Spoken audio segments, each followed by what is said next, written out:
This is a new 9th Age battle between the self-same highborn elves, as the last battle report. The Orc and Goblin army is taken over by the original player who made this list, and he has also taken into account that he needs Scrapwagon to carry this through.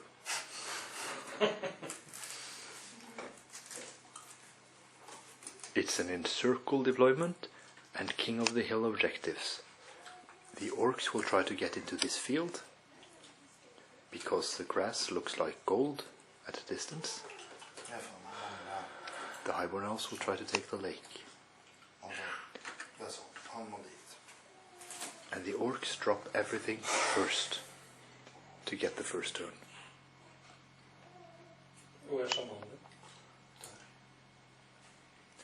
The shaman is in the big gun block.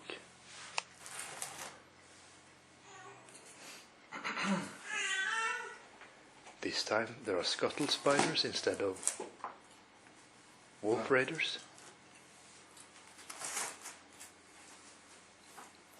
And the orc player is wondering how to split his army to get past the cliff, which is a destroyed, broken down old house. But it's displayed as a cliff. Definitivt. For en bedriten deployment-zone og typas. A satisfied orc player is making ready to launch his attack.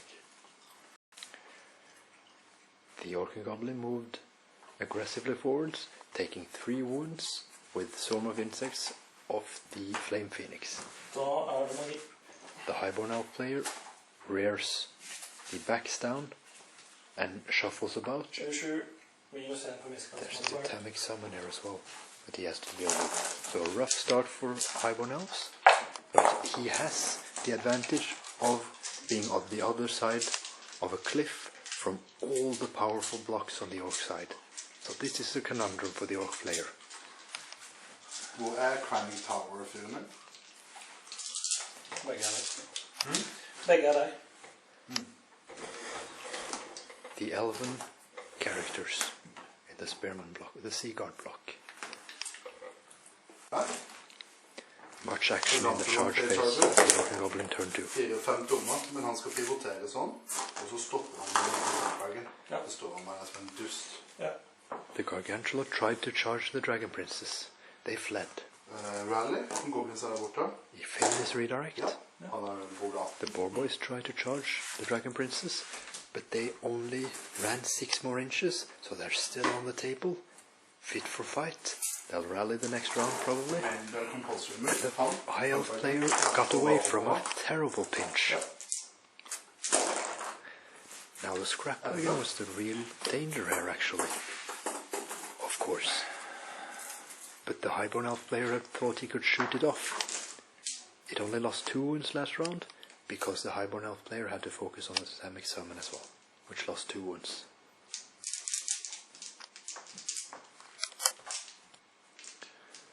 Ja, den går inn i maskinen din. Den har velcharget, den har marcha, så da er det din tur da.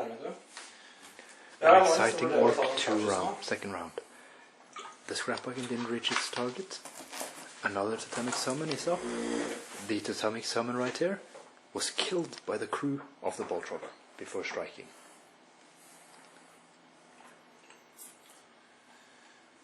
Charger der jo bare bøffe helvete. Ja, jeg står. Rett og slett. Jeg må jo bare gjøre det.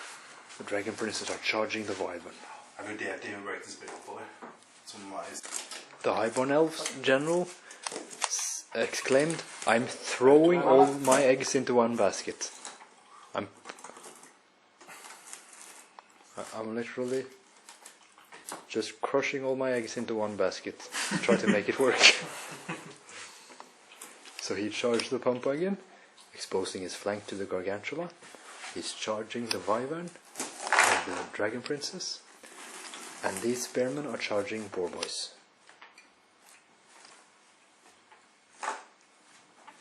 Jeg fikk du 4 eller 3 inn med win. Det stod litt ute på der. Ja, der står de... får de ikke inn 4 uansett der? Ikke Og alle 5 vakner. Er det en halv akvitår i ditt liv? Ja, det er jo en halv kopp. Jeg kan ikke kjøre på dette, Espen. Du kan ikke det. Se på det her, da. This is not legal for driving in a few hours. Echo it. Jeg liker stilen din, da. Ja, ikke sant? Du var på en dårlig humør, så ikke skjønner jeg hvorfor nå. Det er alltid sånn begge The klarer Hibernals magic face Da rakna ut. Ingen av oss har hatt was a great success. Hereditary spell got through. Plus 1 Jeg strength fikk jo got through masse magi, on the men Dragon det gjorde Princess. ingenting for meg. Jeg tror det har veldig mye å si Just what he needed. den neste tur. Da har vi jo snakket mye. Det var magi, så er det skyting. Every face is important now. Og da må jeg jo nesten Both players are unhappy with the developments. starte med 4 skysloop-skudd på den rakkeren der. Da treffer jeg 4. Ja. Jeg kan til og med måle derfra. Ja, jeg skulle bare se om det var noe kommet. Satanic summon. Being shot at. He's lost 1 wound so far. 2 wounds. Når dør. Ja. And he died now from the sky sloop shots. Da har jeg lekt meg med en single bolt på Gargantulen. We're filming important battle. Altså de som klarer over den der. Dragon Princess against the Wyvern. Rally-biten er jo helt There's an orc warlord. Det verste er at de der som... They're holding the whole flank up with the chaff. Can they get the Ja vel, wall? jeg har jo ikke noe agility å skyte. 4 ennå. Så They made their fear test. du skal kjøre, tenker jeg. Now they're striking with their lances. Jo. 1 plus strength. They hit with everything but 1. Good start. Strength 6. 7. Strength 7. Strength 7. 2 to wound. Nei! Only 1 misses and he's angry. 4. 5 pluss. 5 plus. Jeg stjeler han sin. And a 4 plus regen. Åh, kan ikke til noe. Oh, it's dead. Det der er ikke oddsen. Det der er ikke oddsen. Jeg går ikke med på det, Espen. Det er ikke oddsen. Jeg er veldig faen i oddsen. Det er ikke noe, det er ikke i nærheten av oddsen her i livet. Nei, fordi... Overhånd? Ja. Akkurat det der tror jeg medfører riktighet. Og deise inn i den, så jeg prøver en overhånd. The Dragon Princess overrun. Du trenger 9 for å få det til. They need 9 to get into the... Ja. And they got 9. Ja. After the spearman fled from all the charges and got away, the pump wagon in Orc turn 3 managed a 17 charge. Ja, vi må gå oss litt. Ja, faen. That's a 4.44 percentage chance. Ja. And we've been calculated on that 17-inch charge potential for the scrap wagon for a long time in our Facebook discussions. So we were thrilled to see that charge go through against the Swordmasters.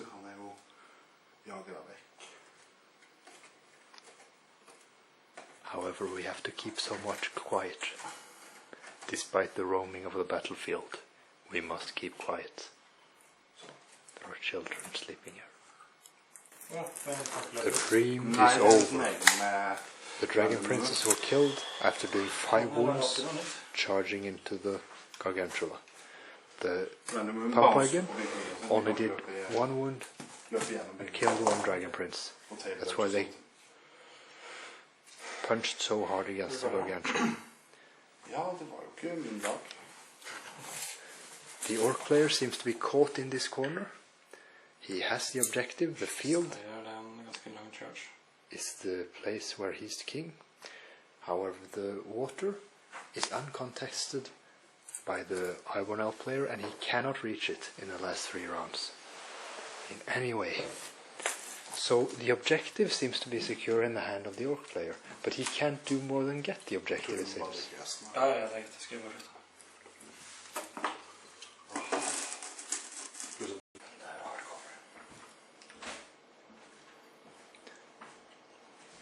The pump wagon is shot down.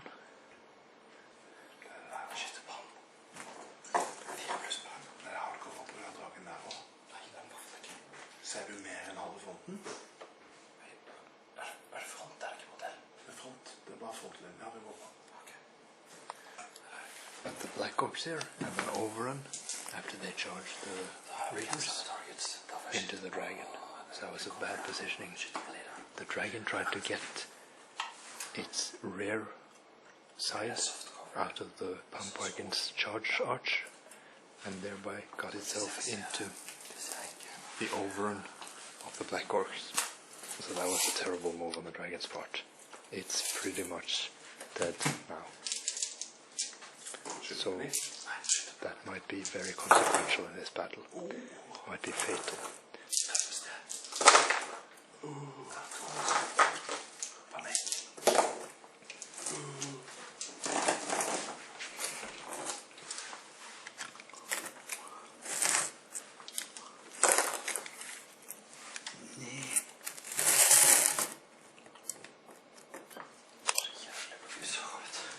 Riders flee. These are actually wolf riders.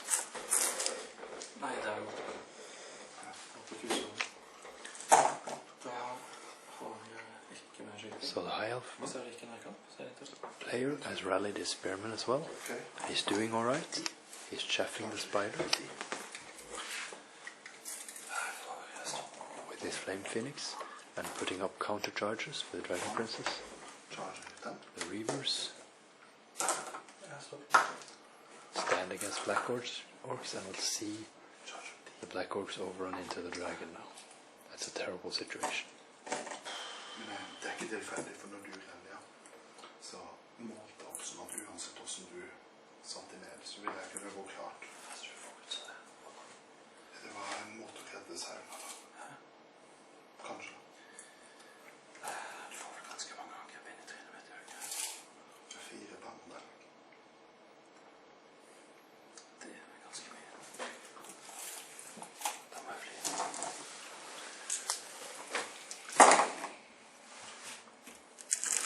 A paired weapon styrke 5 Espen. We just found out that the black orcs have to maximize into the reavers and thereby they will not have an overrun into the dragon anymore. They did charge, as did this gargantula. But this gargantula has only 3 wounds left.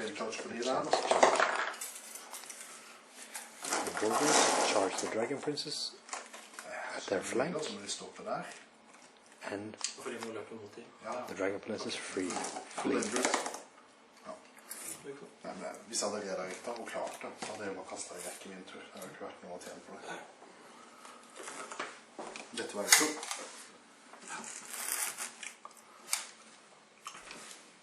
sømmene 1 totem.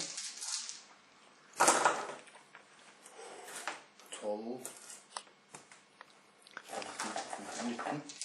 Totemic beast, full force. From the orc player in the magic phase, he's still trying to pick at the things at the high elf's lines, which he can no longer reach with his troops. He's consolidating around his objective. The gargantula in the middle of the battle is on an adventure to take the fire phoenix. It'll maybe make it.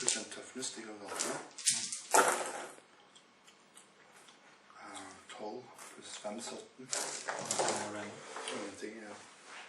The gargantula got awaken the beast, got some toughness, but it was dispelled.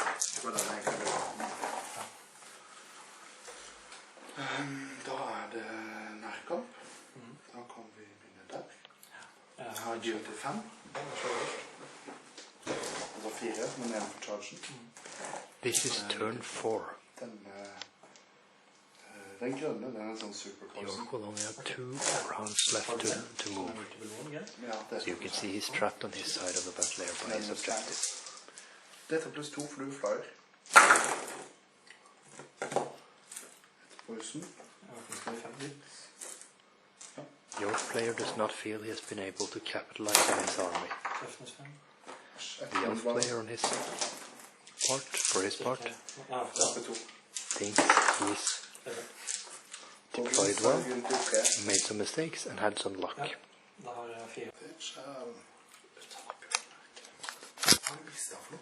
The players are now super focused. Chairs are being shuffled. Units are being moved strategically. Jeg stopper den uansett. Og ja, du tenker på... Cyborg elves on their turn. Ja, sånn. Tenk om du gliste fordi det var smørt, eller fordi jeg sa det var jævlig dumt. Hva sa du? Jeg vet ikke om du smilte for grunn av at jeg var smart, eller fordi at jeg sa det var jævlig They dumt. charge the boar boys. At det kom til å straffe seg. Nei, jeg bare... Jeg trodde du tenkte å sende din motsatt vei for å støtte kampen for å break stedet hans. Men ja, det var mer alveten som så. De skal skyte deg. Good move. The sea guards turn around to shoot the totemic summon. The last threat to the elven lines. Jeg vet jo det. 6-7 minutter. Chandler, goblins. The goblins killed the last wound of the flame phoenix. The gargantula did 1 wound. It's dead, despite the hereditary spell. Despite distracting. Så livet mitt godt å leve. Turn 5. The orc player seems to get nothing out of his game. With the combat units still not able to charge the dragon, the gargantula fails the charge against the spearman. It was just 7 on 3 dice, swift right? He failed. Magia. But they have the objective. 6, 5. So they can put down camp by the objective and see what the high elves can do the last 2 turns. Så da får jeg 2. Så den ene har spart, den bare sparer jeg litt. The gargantula here has lost 3 or 4 wounds. 4 wounds, I think. The other gargantula is safing off in the rare zone. Safing off? In the rare zone. Now, the orc player did not get through any meaningful magic except totemic summon.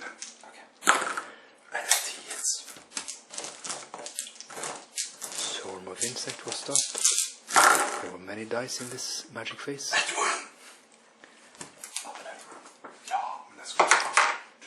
And awaken the beast plus toughness on this guy was stopped. And break the spirit, dangerous terrain, on the dragon princess was stopped. So the dragon princess now have a good charge against a toughness 6 gargantula. Turn 5 for highborn elves. The dragon princess charge. There were 2 units of dragon princess in this army. That's the difference from the last list. They do not get support from the spearmen. They did not want anything to do with the gargantula. Så jeg nå på 12. Jeg sparte Ja, men du trekker jo flukskort her. Hva var det du fikk for noe? 12. Ja, men flukskortet? Ja, 25. 5. The totemic summon is a challenge in the corner, but the orcs seem to be out of the game with their large blocks in the last round of theirs coming up soon. The dragon princes are 3 opp til 3.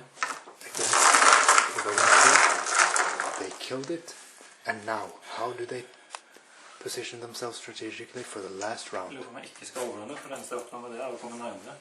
How far would they have to overrun to get out of line of sight? 7 or something, so they stand. And they're ready to flee if the black orcs charge them. Sånn, din tur. Min tur.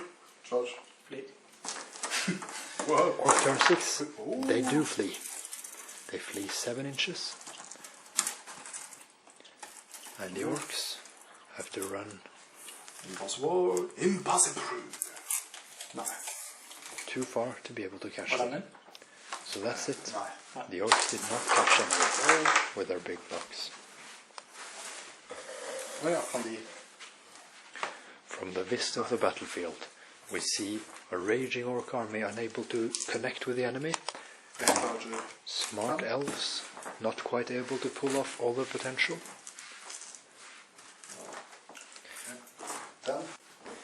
In turn 6, the totemic summon Er det felle? Ja. killed Da er det Dangerous Trade på hele uniten. Ja. På grunn av Break Spirit. Ja. Now the sea guards have to take dangerous terrain because they have break the spirit as they charge the Det er totemic summon. separat for karakterene. Totemic summon is Det var jo killed. veldig en dag gøy med. Break the Jo, spirit men of jeg var light. ikke klar. Jeg trodde jeg var Do sufficient to make the seagulls Ja, men det flee. er uansett en tredjedel av uniten i snitt. Ja, sånn. Så noen har paniktest. Ja. I will be calculating point Ja, for men the det er night. paniktest, og den passer den automatisk. It's a late evening, so we Hvis det er panikktest. call it a Det night. gjør vi jo. Så det hadde ikke noe å si. Ja.